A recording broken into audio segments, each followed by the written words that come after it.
What's going on, Bears fans? Welcome to another episode of Chicago Bears Central. Bobby's in the building. It's the daily episode. We'll talk about Y'all the know. Bears that are the former Bears that are up for potentially for the Hall of Fame. We'll talk about keys to beating the Texans. David Montgomery thinks that the reason they didn't call that last touchdown a touchdown was because of home field advantage. We'll get into all that and more right after this. You are now tuned in to Chicago Bears Central, your number one place for all Chicago Bears news and content. All right, fam. What's going on, bro, man? It's up? been a day, man. It's been a day. Man, look, morning been crazy already, boy. It's crazy, man. I'm glad you're able to join me though, bro, and Yes, talk about this, man. We got 9 former Bears that are potentially semifinalists for the Hall of Fame. Let's break down this list. We got Jared Allen, Lance Briggs, Reuben Brown, Devin Hester, Olin Kreutz, Dave Craig, Mushin Muhammad, Clyde Simmons, and Charles Timo. Out of that, I see 3 that I need to get in, but we probably won't get all 3 of them. Who's on your list that you want to see get in, man? First and foremost, Devin Hester, man. He was on the ballot last year. I feel like it's a for sure thing. If you're the best at something, at least ever, in my opinion, which is kick return, punt return specialist, you need to be in there. You cannot tell the story of the NFL without mentioning how deadly Devin Hester was returning kicks, and to the point to where coaches was yelling at special team coordinators, smacking the shit out of the players for not, filling their lanes correctly down on the kick. And then another one for me gonna be Charles Tillman. The man is in the top 10. The top 10, ladies and gentlemen, of forced fumbles. Everybody around him, up and below, are defensive linemen. He's a cornerback. Come on, bro. Enough said with that. And then I got to get Olin Kreutz because he's stuffed grown man in the locker.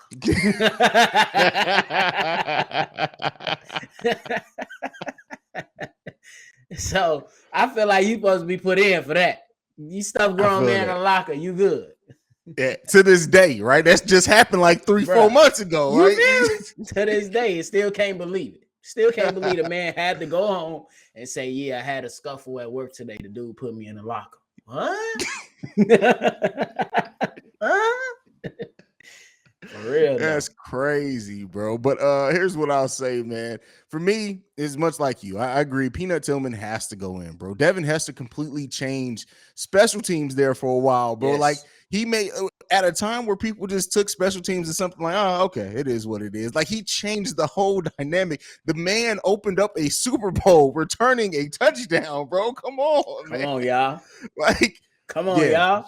Hester has to get in there, bro. Anytime you change the game like that, even no matter how for a short or long period of time it was and how you want to look at it, you got to get in, bro. Devin Hester has to get in. Now, I understand what you're saying about Olin Kreutz, and not to say he doesn't get in, but instead of Olin Kreutz, I'm going to go with Lance Briggs, bro. That was my favorite Bear. That's a good at one point in time. What he meant to the team, the heart, like he was a Chicago Bear, bro. Like that's just everything that you think of Chicago Bears defense. He embodies that wholeheartedly. And so I think for me, I want to see Lance Briggs get in. Now they'll drop the list down to 15 finalists in early January. So we'll talk about this again as it keeps on whittling down. But I know you had your 3. I had my 3. If you said any one is probably going to get through to be a finalist, are you thinking Devin Hester? Yes, I think that I think he got close last time they did the voting. So I think, man, y'all they got to stop playing. Get my boy in now, and then we can, push and pull for the other guys. I feel it. I agree. Now let's get into this, man. It's been still talked about since it happened in the game, and that's if Justin Fields did score a touchdown on that stupid shotgun play. That shit. You know what? If it wasn't a shotgun, we wouldn't even be having this question. He would have got in there. But he said this, David Montgomery. He says, I saw a touchdown. I was right next to the ball, but I wouldn't expect anything less. We're not in Soldier Field, home field advantage. Next time, we just got to be sure we put it in, no question marks. What do you think about that quote from David Montgomery? It is what it is. But like I said, what I seen on the TV, I'm like, it's in there. Because we all know if they scored a touchdown, it's 17-24. Now it's a different ball game. You know what I'm saying? They starting to pull some momentum. But at the end of the day, as we said, as all of us was lit as fuck on the call, you can't leave a game in the referee's hands, man. You cannot leave the game in the referee's hands. And there was a lot of questionable play calling. I get it that they wanted to run the ball, but in that particular situation, get a ball to the guy that was averaging 8 yards per carry, and then I deal with the results after that.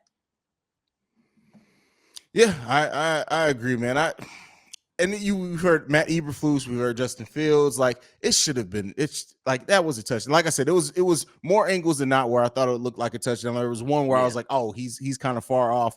It should have been a touchdown, man. But at that point, like, woulda, coulda, shoulda, right? But I really do think that it would have changed the momentum of that game drastically. Like, the Bears were deflated after that, bro. And so, like, changing the momentum, I think, I'm not saying necessarily the outcome of the game would have been any different, but it would have changed some things in the game. And to think that it wouldn't have at all, man, I just think people are just trying to make excuses. Like, it is what it is, man. I wish the NFL did things like the NBA. You know how the NBA does the thing at the end of every week? They'll talk about calls that the referees didn't make. They come out with a list of it, like, hey, this ref should have made this call. I wish the NFL did that, to just put an official thing like, hey, yeah, that should have probably been a touchdown. But I think I like that. I wouldn't be against that at all, because we need to know. Exactly. If some of this stuff was like, changing the momentum of the game or changing results of games too. That's true. That's true as well. But next up, bro, we got the Texans coming in town. Now, I said 3 keys and some things to watch out for as we face the Texans, man, just to put it on here and have some content to talk about. But I'm going to ask you, I'm going to switch it over to you, bro. What are some of the keys that you think could be for the Chicago Bears to find success against the Texans in week 3? Get our 3 stars going early. That's Justin Fields, Darnell Mooney, Cole Kmet. We understand that our guys, Khalil Herbert and David Montgomery, can run the ball, but the Bears will not be successful if you can't throw the damn ball. There's no reason why Cole Kmet should not have a reception, and there's no reason why Darnell Mooney should not have more yards after a catch at the minimum than what he has right now. Simply because, bro, Darnell Mooney has so much speed, bro. Even if you got to go in and implement the little quick shovel pass shit that the Green Bay Packers ran like 3 or 4 times to Darnell Mooney to at least start to build some confidence and getting it going, do it. I don't really care. It's a copycat league. Do it. And you got to get your big man, who I believe is still going to, have a solid season in Cole Kmet. And you got to make the game easier for Justin Fields, simply because now it's not preseason. It's the regular season.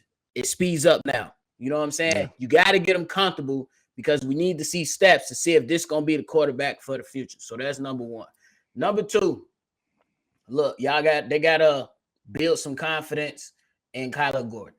He did not have a good outing. He was getting cooked, for real. How my boy Haize be out here cooking all y'all haters out there. This should be funny. But y'all got to have him bounce back. But the most important thing will be my final key is be gap assignment and tackling.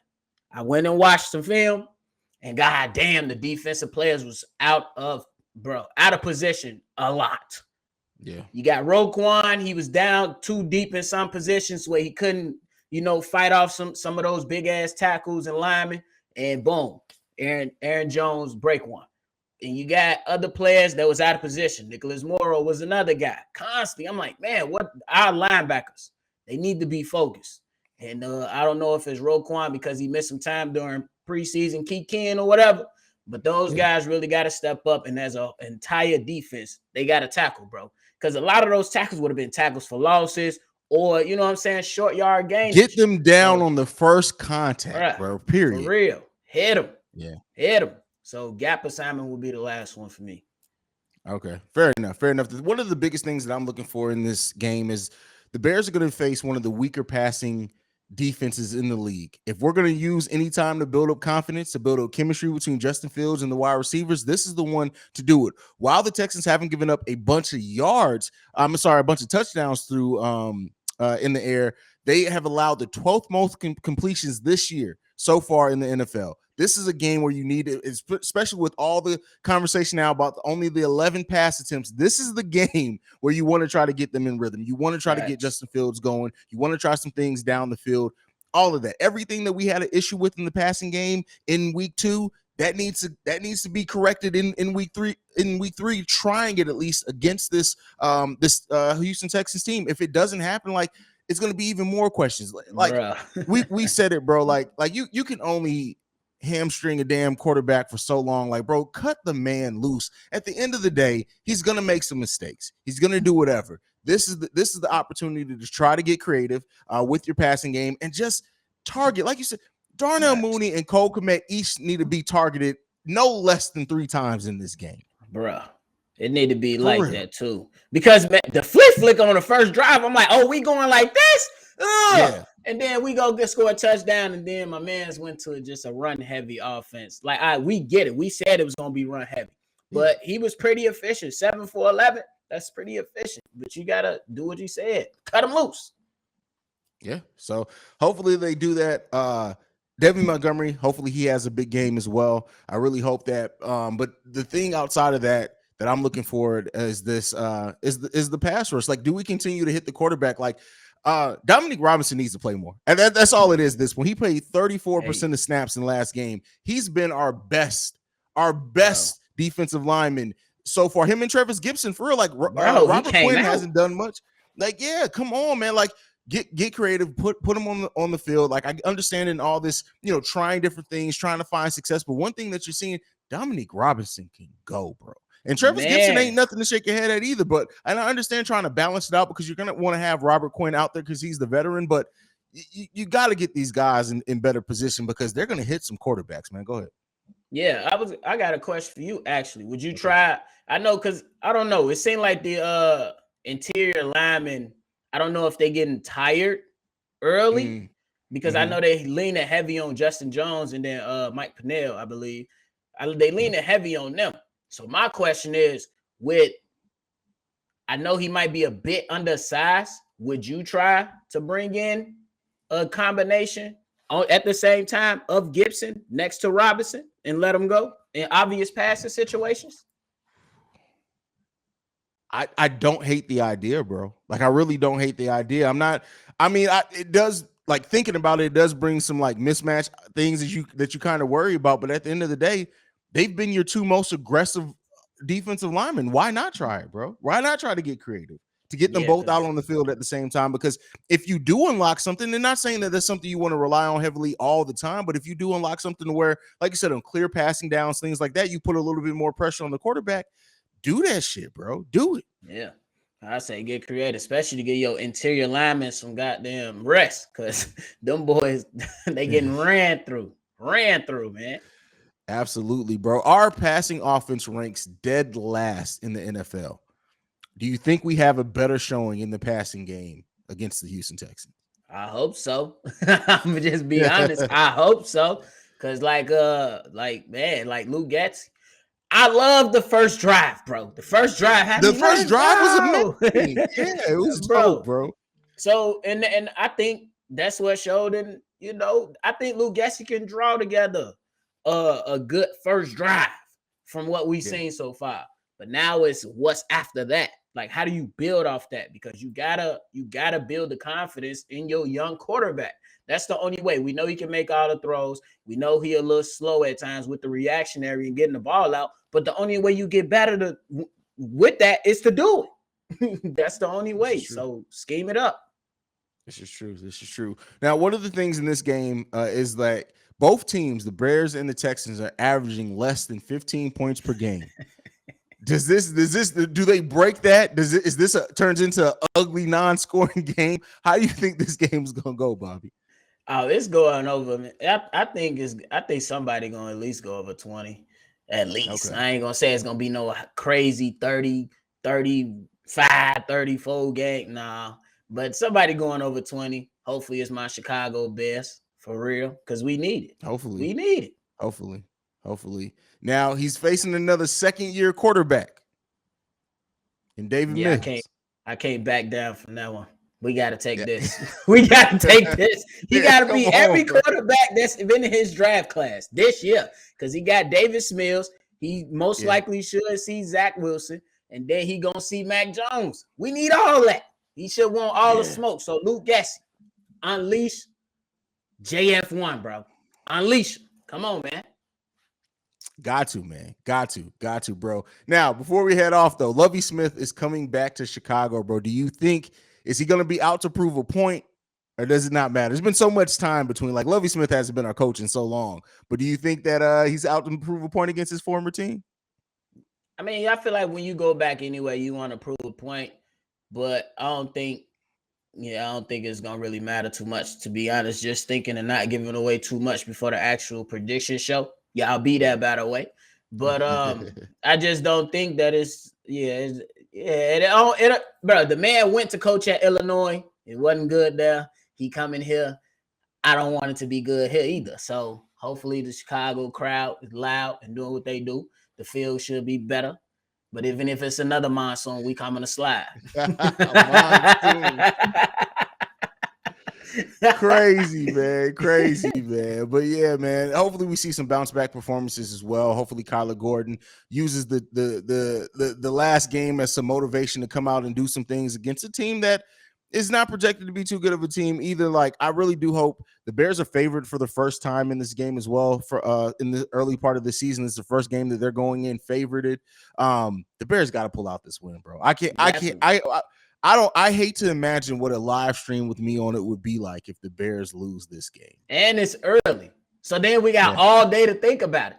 All week. That's the thing about the NFL, and you know this, and you said it plenty of times. When you lose, you think about it the entire week. I'm still thinking about us running the damn ball with the QB shotgun, bro, on Sunday night. Come on, bro. Every time I have a down moment, bro, I'm like, wait, what? All I see is C-Dub hitting the wood. Bro, C-Dub is hilarious for that too, bro. Shout out to C-Dub, by the way, who's not here. Like, C-Dub is hilarious, man. Bruh, all I see is my man's hitting the wood. It's crazy. You know what's so funny? It took me to watch that video for 4 times before I realized that was actually C-Dub. I thought it was something he pulled from somewhere else, bro. So wait a second. This is my boy. This is my boy right here. He mad as hell still, bro. Still mad. Well, hopefully, collectively, as Bears fans, we have a little bit something better. Like Bobby said, we're gonna have the prediction show. I think we're still planning on live streaming tonight, so you guys may see us tonight as well. So that's it, man. But go ahead and send us off, Bobby. Let's go, man. Hey, Bears fans, just keep on pulling together. And somebody tweet the shit out of the Bears, because I don't know. They need to unleash this guy. We need to know if he gonna be the guy for the future. But hey, check me and C-Dub out at Shy Bulls Podcast. We doing our thing, season right around the corner with that. And then hit my guy up, Haize, at CEO Haize, on all social media platforms, to where you are liable to be cooked.